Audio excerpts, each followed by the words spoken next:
*2#. Grab your ticket for just 5 kwacha and wait for the big draw. The more tickets you buy, the more chances you have to win. So, dial *770 *2# right now and let the Sky Cash Drop rain money on you.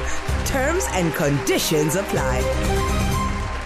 All right, so stay tuned, stay locked. This is the Sky High Breakfast. It's 7:25 early in the morning. So good morning to you. Welcome to Sky High Breakfast. Today we are shifting from talk to action, looking at how Africa can move from promise to real progress. All right. Joining us on the show is Zondwayo Duma. He's the author of The New Industry, Getting Africa's Development Right, a bold and practical take on how the continent can truly transform.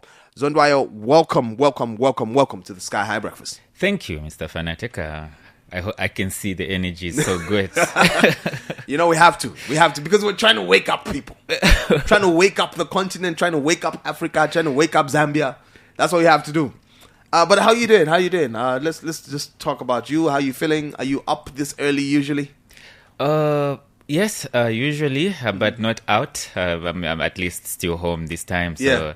This is a little new. I'm still trying to get my energy high. Okay. I hope I'll catch up soon. No, please do. Let's start here. What was the turning point that made you say Africa needs a new blueprint and pushed you to write a whole book? Because people can have these thoughts in their head, but to write a book is something totally different. All right. Thank you, and I appreciate that's a very good starting point. The realization came after I realized that Africa has been tagged as a continent for the future for the longest time, and the biggest challenge also is that the continent continues to specialize in export of natural resources as our major driving source of economic growth on the continent, practically. It was then that I thought I could try to contribute to literature. How do we move from this mode of driving economic development, which has clearly not worked? How can we come up with something that I feel would be more sustainable? So I have over 10 years experience working in policy, and I have in many ways tried to contribute to this particular field. I contributed on a weekly blog in the Daily Nation newspaper, and I have written on different platforms. But then I realized that's not enough, because usually if it's a newspaper, once it's gone, the chances that if you miss it today, you will most likely not catch it tomorrow. True. I then thought we could then use something that's timeless, and that's a book. So I could have a book in a bookshop or anywhere, and somebody could still access it a few years from now. As you know, development won't happen overnight. It's a conversation that should go on and on before we see ultimate results. True. Yes. All right, very well said. So in the book, you challenge the idea that Africa is just full of potential. We've been hearing this for years and years and years on end, like you rightly said. In your view, what is the biggest misconception holding Africa back from real development? I think the biggest misconception is that growth in itself is equal to development. So for a long time, many people and many times we are subjected to statistics of how many African countries are doing well. I would throw you back to a few years back. Many times, for instance, in 2011, the IMF rated that out of 10 fastest growing economies, about 7 were from Africa. That in itself will obviously make us feel good about it and feel like we are on the right track. But generally, we see that it's not enough, because if that were the case, then we should have had a different picture of what Africa looks like today. So this is then why I felt I should contribute to this. Firstly, we are debunking such conceptions to something that is more sustainable. So the book is proposing ways that we can move from such to having more sustainable growth driven by production, manufacturing, value addition, and so on. Yeah. You talk about getting development right. If you had to simplify for the listener, right, what does getting it right actually look like in practice? What does it look like? Getting development right is basically having development that works for the people. So drawing from what I just said, where we are looking at development in terms of growth generally, in this case, it's about practical investment in industries, energy, infrastructure, education, technology, and agriculture in a coordinated way. In this way, it also means ensuring benefits of our natural resources trickle down to the improvement of the lives of the people. Other than that, then there's no use to even be happy about having natural resources.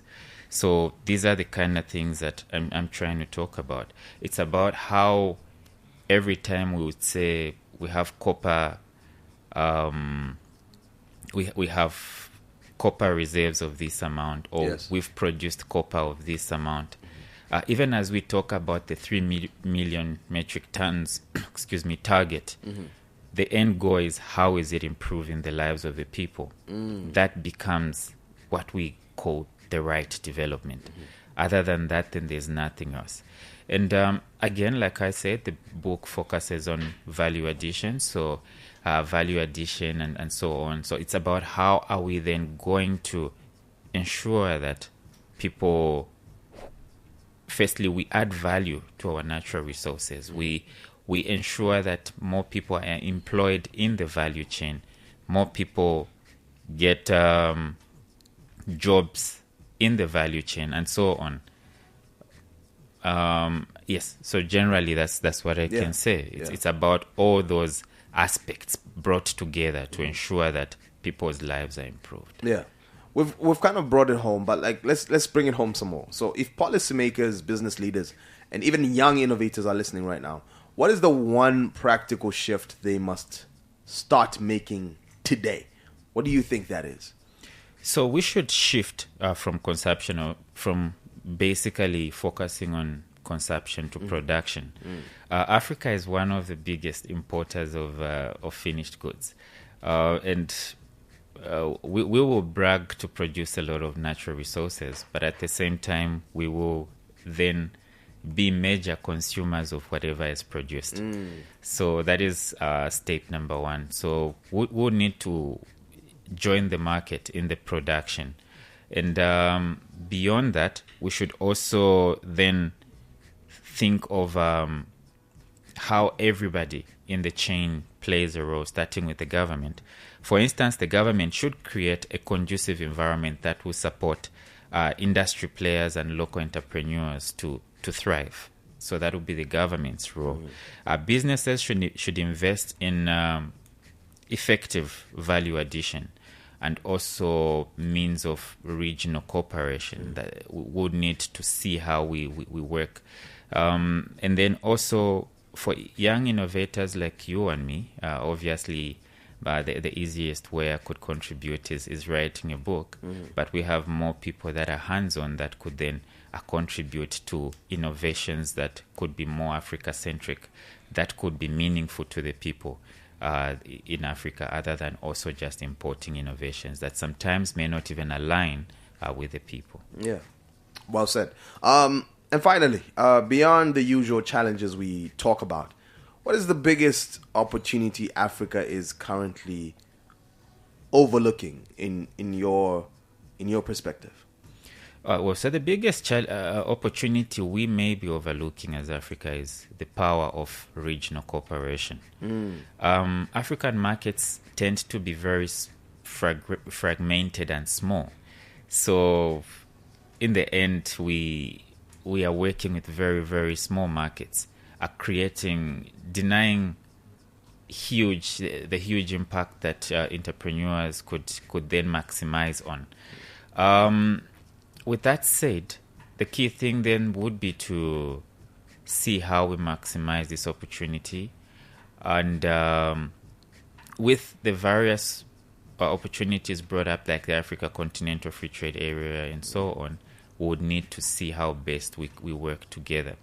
And just on top of that, when we talk regional cooperation, it extends beyond markets. One thing you would know that if one country is better than the next country, it's not always a good thing. It becomes a trap. It becomes a development trap, because then you just attract an influx of immigrants and so on.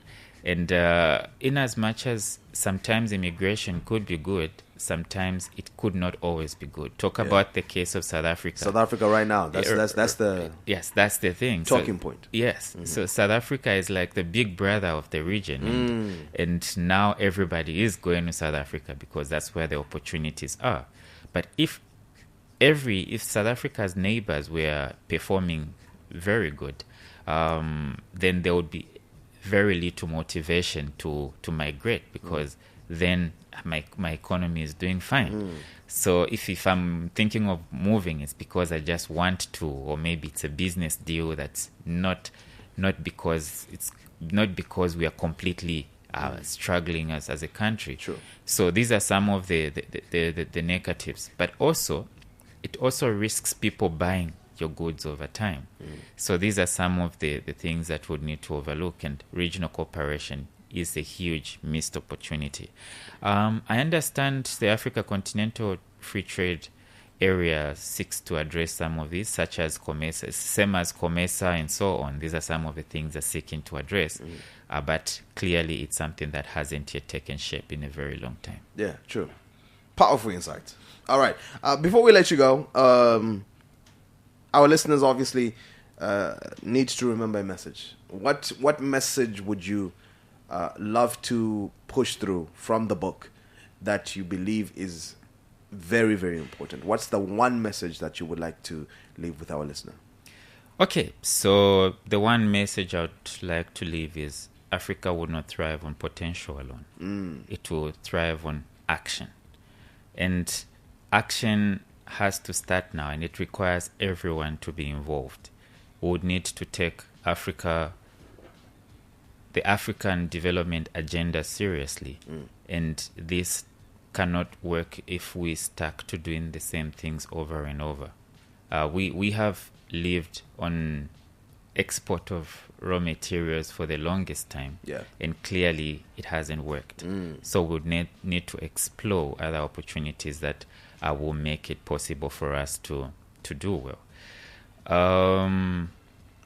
That would be my message. That would be your message. For someone wondering, where do they get the book, Zondwayo? Okay, so I would encourage them to reach out on my socials for beginners. But also we are having conversation, and it should be in some bookstores soon. Okay. But let them just look out on my socials for also the launch and everything. They can find that information on my socials. Okay, tell us your socials. Give us your socials. Yes, it's that's Zondwayo Duma on Facebook, Zondwayo Duma on LinkedIn, Zondwayo Duma on Instagram. So that's it. All right. Simple, straightforward. Zondwayo came through, and we were having a conversation about his book, obviously, and just basically what we need to do to get Africa to the place where it needs to be. Zondwayo, thank you so much for coming through this morning and challenging, obviously, how Africans think and how Zambians think, to be specific. So thank you so much for coming through. Appreciate you. All right. Thank you very much. And I also brought you a copy. I hope you... Oh, really? Yes. Oh, my gosh. Thank you so much. I was not expecting this. This is amazing. Thank you so much. I'll definitely read this. Okay. I'll definitely read this. Thank you so much, Zondwayo. All right. Thank so you. Much. Stay locked, stay tuned. This is the Sky High Breakfast. My name is Fanatic Lockhead. Be sure to stay locked and obviously keep listening to the radio station, because we have so much more on the show. And, if you move, you might miss out on something very, very special. This is Sky High Breakfast, 6 a.m. to 9 a.m. Catch Sky High Breakfast